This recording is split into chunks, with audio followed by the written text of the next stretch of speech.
Salut à tous, c'est Ben de Retour d'Expérience et aujourd'hui on se retrouve pour parler de ça et de ça, les bagues MC11 et MC21 de Sigma. Aujourd'hui il est pas rare de faire un switch de marque et de taille de capteurs. Moi par exemple j'ai commencé avec Pentax. Oui c'est vrai, je vous l'ai jamais dit mais j'ai commencé avec Pentax. Et ensuite, je suis passé chez Canon avec un capteur APS-C.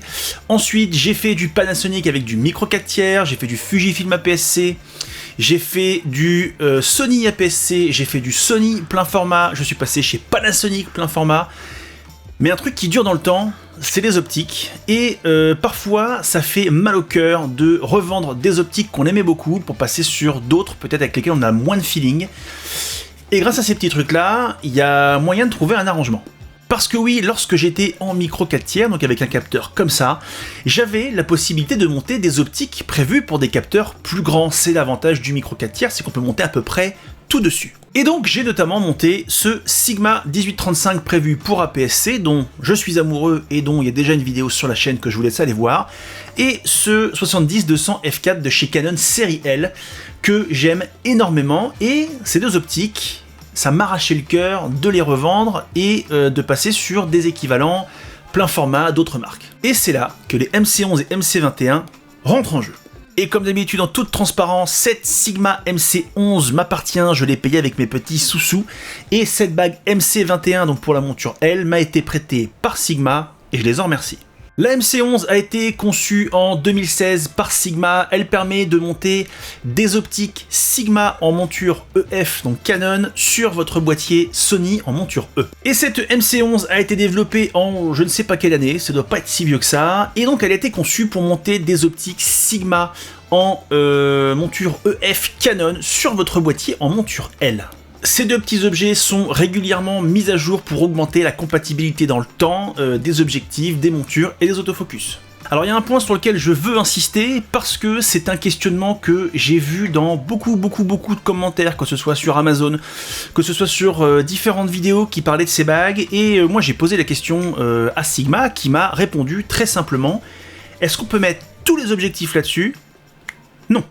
Sigma précise bien dans sa communication que ces bagues sont conçues pour accueillir des objectifs Sigma en monture EF et pas des objectifs Canon en monture EF.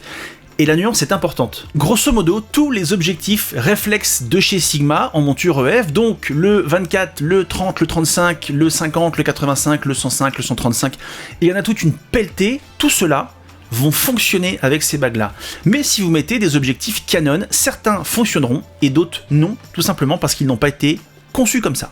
Et ça explique que de nombreux commentaires, par exemple si vous allez sur Amazon et vous voyez les commentaires de ces bagues, vous aurez de tout. Vous aurez des gens qui disent que ça fonctionne super bien et d'autres qui disent qu'ils sont super déçus, probablement parce qu'ils utilisent des objectifs Canon. Par exemple, moi, mon 70-200 f4, quand je le mets sur une de ces deux bagues, j'ai l'autofocus single qui fonctionne très bien.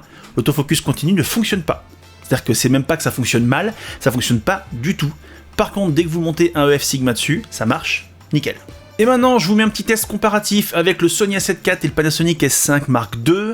Dessus, j'ai fait un comparatif entre des objectifs natifs à f2.8 et ces bagues avec le Sigma 1835 que j'ai également réglé à 2.8. Donc vous avez des réglages équivalents et vous allez voir un petit peu comment ça réagit.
Grosso modo, ça fonctionne très très bien. Je dirais qu'on est à peu près à 90% de performance de votre objectif en monture native.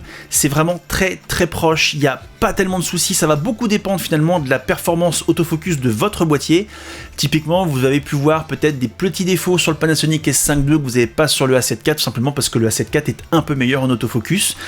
Pour vous donner un exemple concret, je vous invite à aller voir ma vidéo sur le Sirui T120, la lumière là qui m'éclaire juste derrière ici.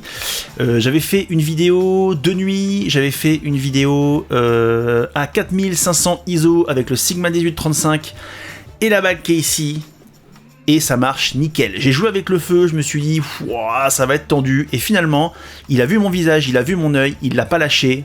Aucun problème. Ce qu'il faut se dire, c'est que les objectifs Sigma réflexe en monture Canon sont excellents. Toute la série Art, ils sont incroyables. Le 1835, c'est un bijou, mais toute la série Art fonctionne très bien.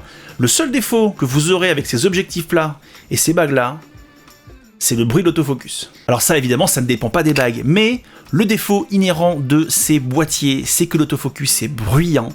Et ça, même si vous mettez un micro externe, par exemple moi un Rode VideoMic Pro dessus, vous allez l'entendre. Je vous mets un petit exemple ici.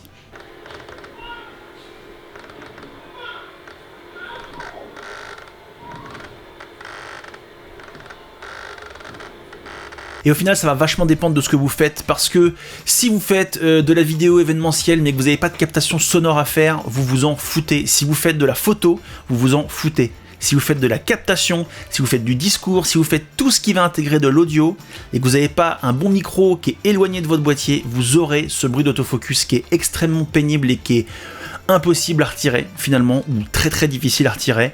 Donc voilà, c'est à savoir quand on prend ces petits machins-là. Alors sur ces bagues, la communication électronique marche super bien, que ce soit l'autofocus, que ce soit l'ouverture, etc. C'est instantané comme un objectif en monture native. Évidemment, vous allez gagner quelques centimètres de plus sur votre optique, ça va un petit peu l'alourdir, ça va un petit peu l'agrandir. La forme de la MC, c'est laquelle? C'est la MC11, est un peu plus profilée. Moi je préfère par rapport à la MC21 que je trouve un peu trop droite comme ça. Bon après c'est une affaire de style. Mais c'est vrai qu'esthétiquement ça rajoute un petit truc qui est pas toujours hyper cool. Et en fait ça change l'équilibre de votre boîtier. Typiquement avec un 1835 qui fait pas loin de 800 grammes. Quand vous l'avez au bout de votre boîtier, et bah avec ça qui est un peu plus long, bah vous sentez par rapport à un natif que vous avez tendance à pencher un peu plus vers l'avant parce qu'il est moins équilibré. Mais bon, il y a des compromis à faire, c'est comme pour tout. Concrètement, en termes de prix, on est à 240 € pour la MC11 sur Sony et à 250 € pour la MC21 en monture L. Je vous mets des petits liens en description, c'est des liens affiliés, ça permet d'aider la chaîne. Donc voilà, c'est des bagues qui fonctionnent très très bien. Quand j'ai acheté la MC11, j'avais un petit peu peur, et puis je me suis rendu compte que c'était vraiment extrêmement performant, donc j'ai demandé à tester la 21 parce que je voulais savoir si ça fonctionnait aussi bien avec le nouvel autofocus de phase de Panasonic, et ça marche très bien. Sigma a très bien bossé, ils ont bien fait leur truc. Donc vous pouvez y aller les yeux fermés. En vidéo, ça marche bien. En photo, j'ai pas fait de test photo, mais je vous assure que ça marche nickel. La reconnaissance des visages d'autofocus, c'est ultra performant. Aucun problème particulier. Voilà, je vous dis on est à peu près à 90% de performance autofocus par rapport à du natif. Et je pense qu'on peut monter plus haut, c'est pareil, ça dépend pas mal de votre optique et des conditions dans lesquelles vous l'utilisez. J'espère que cette vidéo vous aura été utile. N'hésitez pas à mettre des petits commentaires et à vous abonner. Et en attendant, prenez soin de vous. Salut!